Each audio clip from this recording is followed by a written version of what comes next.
Chapter 3 of Nathaniel Hawthorne's The Scarlet Letter, titled The Recognition, begins with the reaction of the town to Hester Prynne's shaming. As Hester stands on the scaffold with her infant in her arms, the crowd murmurs about her transgression. The community's religious leaders, including Governor Bellingham and the Reverend John Wilson, are present. The townswomen are particularly critical and indignant, questioning why Hester is not serving a harsher punishment.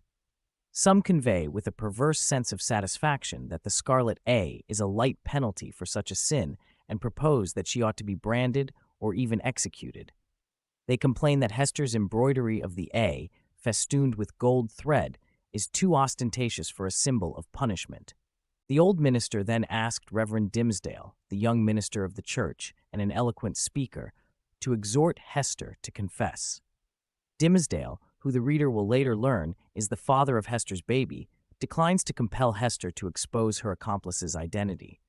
He argues instead that she is perhaps doing her co-sinner a favor by taking all the blame upon herself. If the other sinner remains hidden, he might find grace and salvation. Hester refuses to disclose the name of her child's father. Despite the intensity of religious and societal pressures, Hester understands that her fellow sinner must confess on his own. While standing on the scaffold, she glimpses a familiar figure standing on the outskirts of the crowd. A man, older, with a rounded, wise face, an intelligent eye, but an air of malice about him. He gestures her to keep his presence a secret. After her public shaming ends, Hester looks to the crowd and sees the man, who is revealed to be her husband. In a conversation with a townsperson, the man introduces himself as Roger Chillingworth, a doctor, recently released by Native Americans who captured him. The chapter concludes with him vowing to discover and expose the man with whom Hester committed adultery.